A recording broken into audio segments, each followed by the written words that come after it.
श्री शुरू करें। डोटासरा जी, आपको जीत के लिए बहुत बहुत बधाई। आपने जिन परिस्थितियों के अंदर चुनाव लड़ा है, आपने और कांग्रेस पार्टी ने, ये बहुत विकट परिस्थितियां थी, पार्टी आपकी जरूर नहीं जीत पाई है, लेकिन आपने जीत कर एक बार सबको जता दिया है कि काम करने वाले की वैल्यू होती है। तो आप क्या कहेंगे अपनी जीत पर? सबसे पहले चौके पे क्या कहेंगे बताओ। ये चौका जो है वो गोविंद डोटासरा का नहीं है, लक्ष्मणगढ़ के मेरे जागरूक मतदाताओं का है, जिन्होंने मेरे पे पूरा भरोसा जताया फिर से चौथी बार, और आशीर्वाद देकर के राजस्थान की विधानसभा में भेजा है। और राजस्थान में जिस तरीके से कांग्रेस पार्टी की सरकार ने अच्छा काम किया, लोगों ने बढ़ चढ़ करके कांग्रेस पार्टी को वोट दिया और माहौल बहुत पक्ष में रहा। और भारतीय जनता पार्टी ने जिस प्रकार से यहाँ पर, मैं समझता हूँ कि जितना गलत प्रचार, दुष्प्रचार, धन बल का प्रयोग, केंद्रीय एजेंसियों का दुरुपयोग करते हुए जो चुनाव लड़ा है, ये राजस्थान की जनता सब देख रही है। हम अभी भी आशान्वित हैं कि जो परिणाम आएंगे वो कांग्रेस के पक्ष में आएंगे, सरकार कांग्रेस की बनेगी। और सीकर जिले में जो परिणाम आ रहे हैं वो अच्छे परिणाम आ रहे हैं। भारी संख्या के अंदर कांग्रेस प्रत्याशी हमारे जीत करके पुनः राजस्थान की विधानसभा में जा रहे हैं। शेखावाटी का परिणाम भी अच्छा है।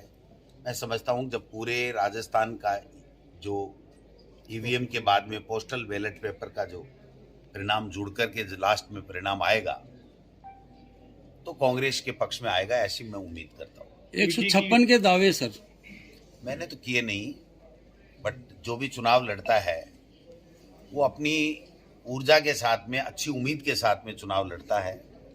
बाकी फैसला जनता जनार्दन का है। जनता जनार्दन जिस रूप में आशीर्वाद देती है वो उसको सबको स्वीकार करना चाहिए। सर कम हुए, क्या कारण मानते हैं सर सीटें? कारण तो आप देख रहे हो, देश के प्रधानमंत्री अमित शाह जी और जिस प्रकार से चुनाव प्रचार कैंपेनिंग कर रहे थे, जैसे गली गली में, मोहल्ले मोहल्ले में, गांव गांव में कितनी रोड सभाएं, कितनी एजेंसियां आई, कितना ईडी का दुरुपयोग हुआ, कितना गलत तरीके से लांछन लगाए गए। एक तरीके से लोकतंत्र के इस पर्व को दूषित करने का काम भारतीय जनता पार्टी के तमाम नेताओं ने किया है। राठौड़ साहब चुनाव लूज कर गए सर। ये कमी हमें खलेगी राजस्थान की विधानसभा में। वो काफ़ी लंबे समय से थे। हालांकि वो मेरे विपक्षी पार्टी के नेता हैं, लेकिन उनका विधानसभा में नहीं आना, ये कमी खलेगी हम सब लोगों को। सर ये आपका ये मतलब उनके प्रति कमी खिलाना है कि तंज मार रहे हो? मैं तो कोई तंज मारता नहीं। तंज जो मारता है उसको जनता परिणाम दे देती है। मैंने तो कभी उनके ऊपर तंज मारा नहीं। ठीक है, हार जीत है, जनता तय करती है, हम लोग नेता तय नहीं करते। सर अभी आपको कमी महसूस हो रही है? कल परसों तो आप कह रहे थे वो हार रहा चुनाव। मैं तो हरा ही रहा था, मैं कौन सा जीता रहा था। लेकिन अगर वहाँ रहते तो एक पार्लियामेंट्री व्यक्ति अगर वहाँ रहता है तो मैं समझता हूँ ठीक रहता है। लेकिन अब जनता जनार्दन है, उन्होंने फैसला दिया है और हमारे खिलाफ थे, इसलिए हम तो हराते ही, हम कौन सा उनको जिता करके।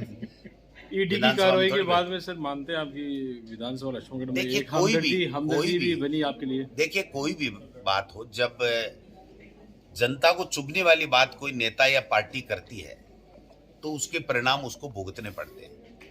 मेरे बारे में मेरे लक्ष्मणगढ़ की जनता, मेरे सीकर के लोग, तमाम लोग जानते हैं कि बहुत ही ईमानदारी के साथ में मैंने जनता की सेवा की है।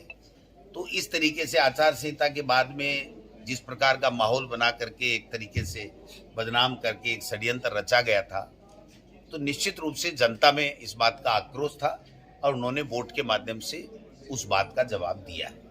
सर वसुंधरा जी को लेकर के आपने कहा था कि इनके नेता को स्वीकार नहीं किया, आप क्या मानते सीएम की दौड़ में भाजपा की? सीएम तो जब बहुमत आएगा तब वसुंधरा जी की बात चलेगी। लेकिन जिस तरीके से भारतीय जनता पार्टी चल रही है, मुझे नहीं लगता इनमें आपस में कोई सुलह होगी या एका रखेंगे। 5 साल भी ये आपस में झगड़ते रहे। अब भी मुझे लगता है कि कांग्रेस की सरकार बनेगी, ये झगड़ते रहेंगे। इस लड़ाई का मुख्यमंत्री फायदा- कौन बनेगा सर? कांग्रेस की सरकार में मुख्यमंत्री कांग्रेस की सरकार बनने का आधार क्या मान रहे हैं? देखिए, जो बहुत कम मार्जिन की जो सीटें हैं अभी भी, जो आपकी ईवीएम की गणना चल रही है, उसके बाद में जो पोस्टल बैलेट पेपर हैं, उन पोस्टल बैलेट पेपर में जो रुझान आ रहा है, अब तक जो पोस्टल बैलेट पेपर की गिनती हुई है, उसमें अधिकतर 60, 70, 75% तक जो है वो कांग्रेस के पक्ष में गए हैं। तो जो 1000-2000 के मार्जिन की जितने भी सीटें हैं, वो मेरा ऐसा मानना है कि कांग्रेस के पक्ष में जाएंगी और परिणाम सीएम अनुकूल अशोक होगा। सर, कांग्रेस का सीएम, कांग्रेस की सरकार का दावा कर रहे हो, सीएम तो हमारी पार्टी ने बहुत पहले से तय कर रखा है कि पार्टी आलाकमान सबसे चर्चा करके जीते हुए विधायकों से और फिर पार्टी आलाकमान फैसला करेगी। जाट मुख्यमंत्री की मांग लंबे समय से पूरी करेगी क्या मैं कह रहा हूं, कांग्रेस? ये कोई जातियों का खेल नहीं है, प्रजातंत्र है। इसमें 36 कौमों को साथ लेकर पार्टियां चलती हैं, और जब पार्टियां 36 कौमों को साथ लेकर के चलती हैं, तो पार्टियों में जो चुनाव जीत करके आते हैं, उनकी राय से फिर जो भी पार्टी होती है, हमारी पार्टी आलाकमान जो फैसला करता है, वही नेतृत्व करता है। आपका काला चेहरा आप गुलाबी हो गया लगता है ना? जनता जनार्दन है। अरे वाह भाई वाह।